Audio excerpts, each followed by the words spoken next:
Hello viewers, welcome back to my YouTube channel. So friends, आज हम knowledge and curriculum का topic करेंगे third unit का traditional approach या परंपरागत उपागम। उससे पहले अगर आप चैनल पर न्यू हैं तो please like and subscribe. Video की नोटिफिकेशन के लिए बेल आइकन को ज़रूर दबाएं। तो चलिए स्टार्ट करते हैं। ट्रेडिशनल अप्रोच क्या है? ट्रेडिशनल अप्रोच में हम meaning of traditional approach, form of traditional approach, merits of traditional approach, demerits of traditional approach के बारे में जानेंगे। तो वन बाय वन देखते हैं। पहले हम इसका इंट्रोडक्शन देखेंगे। जो ट्रेडिशनल अप्रोच है, पाठ्यक्रम सिद्धांतों को कसौटियों के रूप में स्थापित किया जाता है ताकि किसी शैक्षणिक संस्था में प्रयुक्त पद्धतियों को परखा जा सके।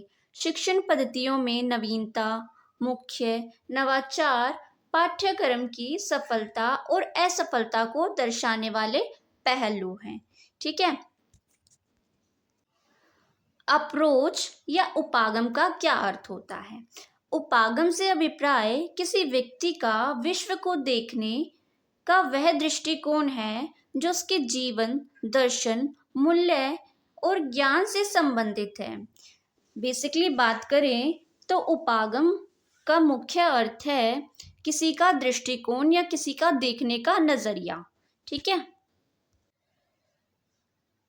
ट्रेडिशनल अप्रोच के बारे में डिटेल में देखते हैं।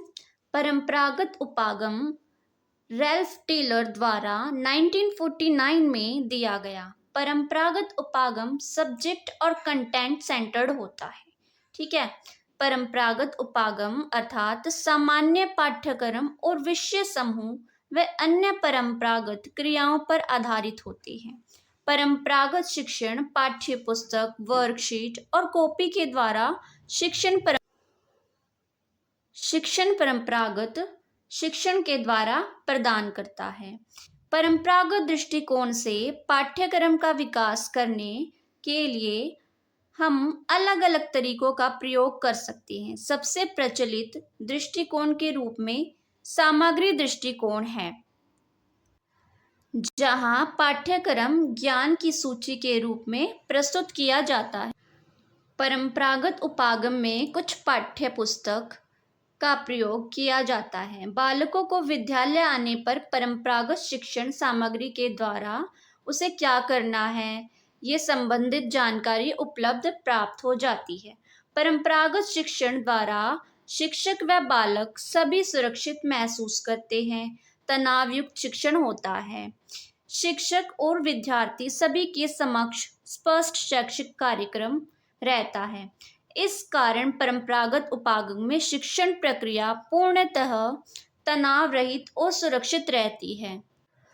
परंपरागत उपागम ये होता है जिसमें जो टीचर और स्टूडेंट है वो कक्षा में रहकर ज्ञान प्राप्त करते हैं।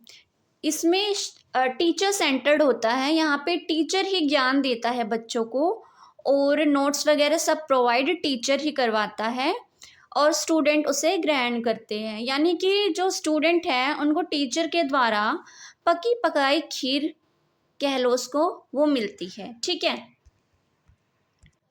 आप लोगों ने देखा होगा कि शुरू से ही परंपरागत उपागम चला आया हुआ है टीचर और स्टूडेंट के बीच में। जो शुरू में गुरुकुल वगैरह हुआ करते, वहाँ पर टीचर बच्चों को ज्ञान देता था और स्टूडेंट उसको ग्रहण करते थे। ठीक है। ट्रेडिशनल अप्रोच के फॉर्म्स या रूप है कुछ।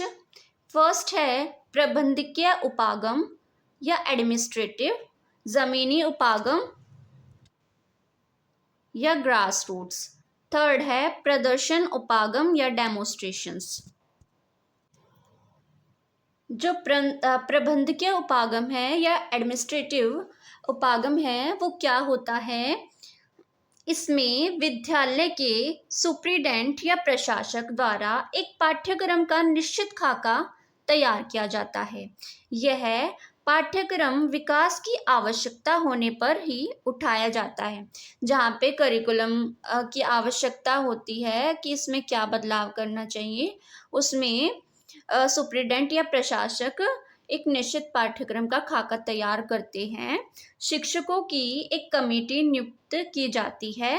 कमेटी का कार्य शिक्षकों को प्रशिक्षण देना होता है, प्रशिक्षण यानी ट्रेनिंग देनी होती है, ठीक है। और सेकेंड क्या है, जमीनी उपागम। जमीनी उपागम या ग्रास रूट्स उपागम क्या होता है, अप्रोच क्या होती है। जमीनी उपागम अधिक व्यापक है। इस उपागम में शिक्षक के अतिरिक्त विद्यार्थी, माता पिता, अन्य लोगों को भी स्थान दिया जाता है। इसमें शिक्षक उद्देश्य निर्माण, समस्या समाधान, परिणामों के मूल्यांकन, पाठ्यक्रम पर प्रभाव, तथ्यों का अध्ययन करने के बाद परिवर्तन के प्रति विचार बनता है। विद्यालय द्वारा व्यक्तिगत रूप से की जाने वाली प्रक्रिया है। फर्स्ट में क्या था, प्रबंधकीय उपागम में सिर्फ सुप्रिटेंडेंट या प्रशासक कि एक निश्चित खाका तैयार किया जाता था, और ज़मीनी उपागम में उनके पेरेंट्स और टीचर्स वगैरह सबको शामिल किया जाता था और इसमें अपने निर्णय लिए जाते हैं। थर्ड क्या है, प्रदर्शन उपागम, ठीक है, यानी डेमोन्स्ट्रेशंस, ठीक है। इसमें क्या होता है कि इस उपागम में पाठ्यक्रम में होने वाले परिवर्तनों का लघु स्तर पर परिचय कराना है। डेमोन्स्ट्रेशन दो प्रकार के होते हैं। फर्स्ट क्या है, विद्यालय से संबंधित प्रायोगिक इकाई। इसमें फैसिलिटी और एडमिनिस्ट्रेशंस कार्य करने के लिए नियुक्त किए जाते हैं। किसी इकाई का ना होना, इसमें प्रयोगात्मक योजना हेतु स्पष्ट निर्देशन नहीं दिया जाता। जो प्रदर्शन उपागम में क्या होता है कि इसमें फैसिलिटी और एडमिनिस्ट्रेशंस कार्य करने के लिए नियुक्त किए जाते हैं, ठीक है। और इसमें इकाई का ना होना, इसका मतलब क्या है कि इसमें प्रयोगात्मक योजना या इसमें गाइडेंस सही रूप से नहीं मिलती, ठीक है। इसके कुछ कैरेक्टरिस्टिक्स हैं, परंपरागत शिक्षा की विशेषताएं हैं। फर्स्ट है सीखना, कक्षा की 4 दीवारों के भीतर भौतिक स्थान में होता है। और सेकेंड है पारंपरिक शिक्षण पद्धति में शिक्षक सीखने के माहौल पर पूर्ण नियंत्रण रखता है। नेक्स्ट क्या है, शिक्षक और छात्र के बीच आमने सामने बातचीत होती है और पाठ्य पुस्तकों पर सख्त निर्भरता रहती है। सभी छात्र एक ही वातावरण में सीखते हैं, ठीक है। ये इसके हो गए कैरेक्टरिस्टिक्स। आगे देखते हैं, परंपरागत उपागम की कुछ मेरिट्स देखते हैं हम, क्या इसके लाभ है। परंपरागत उपागम में शिक्षक की केंद्रीय भूमिका होती है, मतलब टीचर सेंटर्ड होता है। सेकेंड है, विद्यार्थी कक्षा में शिक्षक का अनुकरण करके सीखते हैं, यानी उनकी नकल करके सीखते हैं। थर्ड क्या है, शिक्षक का दायित्व पाठ्यक्रम को नियत समय पर पूरा करना होता है, यानी कि जो उनका सिलेबस है उनको टाइम पर पूरा करवाना होता है। फोर्थ है, यह संसाधन विकास के क्षेत्र में बहुत कुशल है। इसके मतलब कि जो बच्चों का विकास होता है, विकास के क्षेत्र में बहुत कुशल है। शिक्षक वयस्क आसानी से इस दृष्टिकोण को अपना सकते हैं। शिक्षक के लिए यह दृष्टिकोण बहुत आसान है। परंपरागत उपागम को परमानेंट स्टडी के रूप में देखा जाता है, जहां व्याकरण के नियम, पाठन पठन, तर्कपूर्ण प्रस्तुतिकरण दिया जाता है।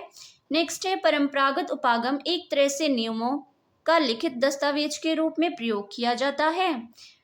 नेक्स्ट है, शिक्षक का पूर्ण नियंत्रण होता है, प्रत्येक विषय का अलग अलग ज्ञान दिया जाता है, ठीक है।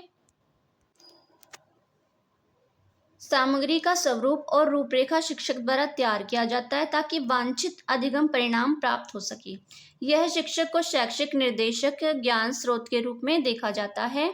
और इसकी डिमेरिट्स या हानि क्या होगी, शिक्षक केंद्रित भूमिका के कारण विद्यार्थी की भूमिका निष्क्रिय हो जाती है, यानी कि सिर्फ शिक्षक ही कार्य वगैरह करवाता है और बच्चे उसको सुनते ही रहते हैं। नेक्स्ट है, पाठ्यक्रम विषय केंद्रित होता है और विषय वस्तु पर बल दिया जाता है, यानी कि अदर एक्टिविटीज़ पर ध्यान नहीं दिया जाता, केवल पाठ्यक्रम पर ही ध्यान दिया जाता है। नेक्स्ट है, छात्र शिक्षक और उसके द्वारा प्रदत्त ज्ञान पर निर्भर रहते हैं।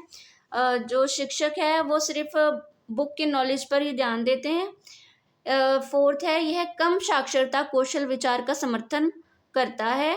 नेक्स्ट है पाठ्यक्रम उचित और अनुचित क्रियाओं पर ध्यान देता है और बालकों में संज्ञानात्मक कौशल, विश्लेषण, संश्लेषण जैसी योग्यताओं का विकास नहीं हो पाता। शिक्षक पूर्ण निश्चित नियमों एवं पाठ्यक्रमों पर ही निर्भर रहते हैं। तो ये इसकी डिमेरिट्स हो गई। अगर आपको क्लास अच्छी लगी हो तो please like and subscribe. Thank you.